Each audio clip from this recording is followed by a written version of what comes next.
Assalamu alaikum wa rahmatullahi wa barakatuh. Hello students, we are here again. Second period, GS2 Business Studies by your teacher, Akande Mrs. And the topic this time around is problems created by the lack of TAP. We've talked about the meaning of TAP, transparency, accountability, and probity. We've talked about the needs and the attributes in the previous class. Now let's look at the problems created by lack of TAP. That is, when there is no transparency, accountability, and the probity, what are the problems that the public may likely face or the business organization? Lack of TAP can create the following problems. 1. There will be increase in the incidence of bribery. There will be increase in the incidence of bribery. The government officials or public organization will not want to do the things accordingly. They will like the people to tip them, to bribe them before they carry out their duties as expected. Then it influence peddling. Lack of TAP will influence peddling. What is peddling? Peddling here simply means to sell, spread, or cause to spread illegal narcotics. That is any class of substance or drugs that can induce. A good example is that of hard drugs as we have it in our society today. Then lack of TAP will also bring about nepotism, that is giving jobs only to your relations. We can all bear witness that this is actually what we are experiencing in our society today. Increase in the incidence of fraud. Even as young as we hear, we can hear from the news a situation whereby snake swallow certain amounts of money, then another frauds like that among our politicians. Then embezzlement of public funds. This is the diversion of public funds into private pocket. Then disregard for the rule of law. Majority proves that they are bigger than the law and there's nothing they can do for them. As a result, they do as they like, they do as a king, that nobody will take or arrest them, which shouldn't be. And what makes this happen is that transparency, accountability, and probity are not being practiced as expected. Then diversion of public funds into private pockets, as I've said earlier. Then lack of TAP will also bring about poor public infrastructure like roads, water, and electricity. We can see this as well. At least you can see the conditions our roads are, the rates at which water and electricity supply are so poor in the society. Lack of integrity on the part of those in government. Then wastage of taxpayers' fund on irrelevant projects.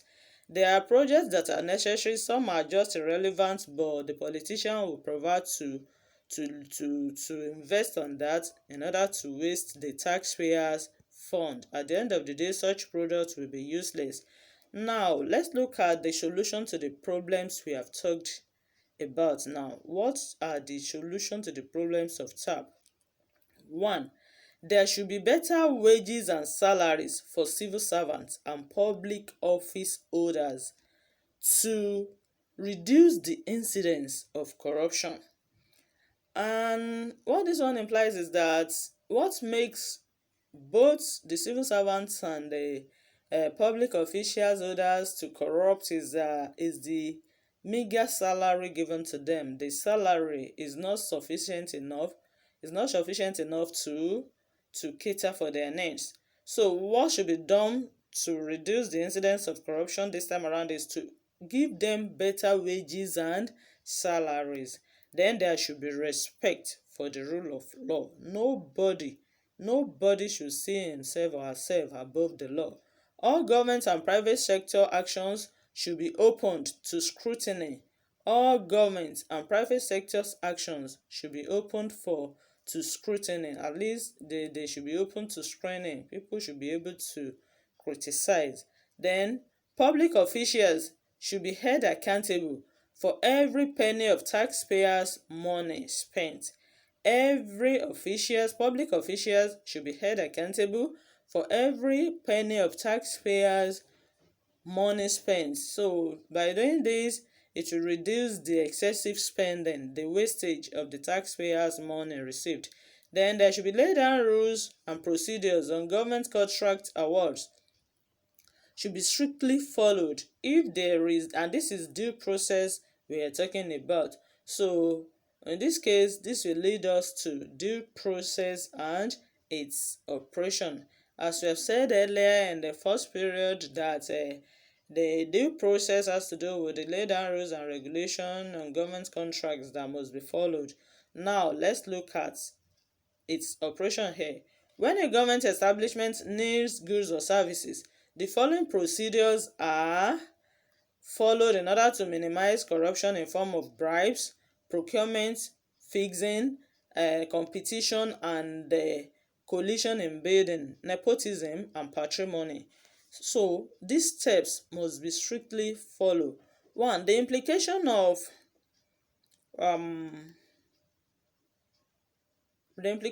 involving insiders brings a contractor when they want to buy government when they want to give out contracts in government organization is such insider will ask the contractor he or she brought to add his or her own money to the contract, thereby inflating the price of the contract. So the steps now are: step 1, the need for any goods or services is identified and it is ensured that it is contained in the budget for the year.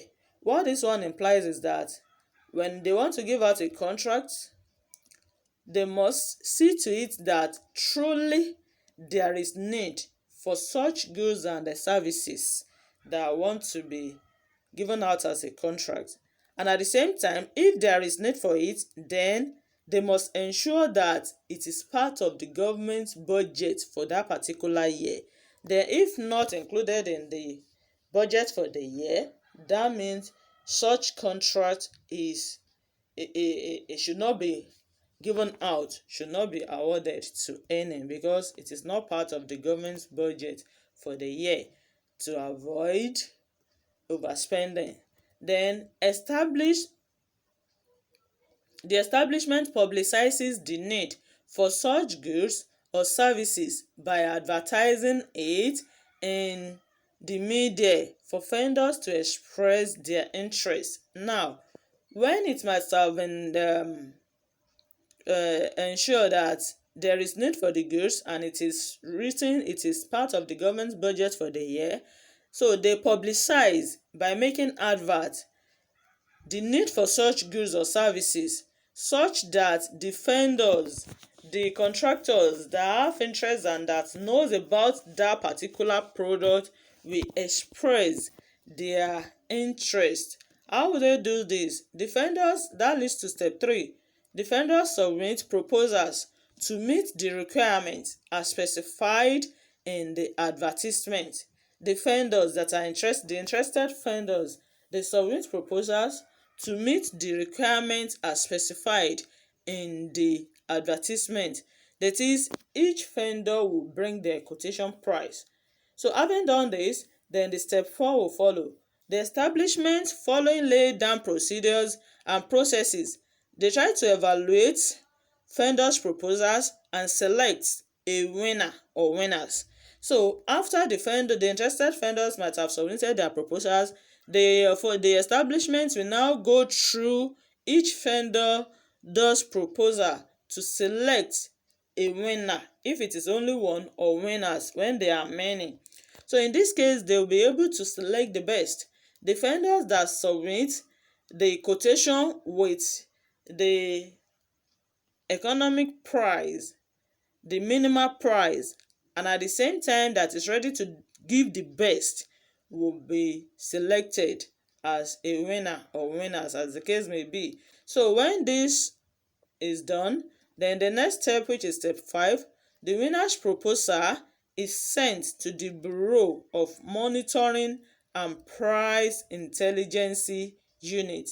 The winners' proposals will be sent to the Bureau of Monitoring and Price Intelligence Unit known as BMPUIU, otherwise known as Due Process Office in the Presidency, for ratification. So they'll go through it, and for the purpose of informing the office of, after they might have gone through it, they inform the office of the Accountant General to cash back the contract and once the cash has been given for the contract, the due process certificates are signed. And step 6, vendors performs the contract as quoted. In his or her proposal. Then step 7, due process certificate is sent to the Central Bank of Nigeria, where the Accountant General's office has kept the funds for the contract in the name of the contractor.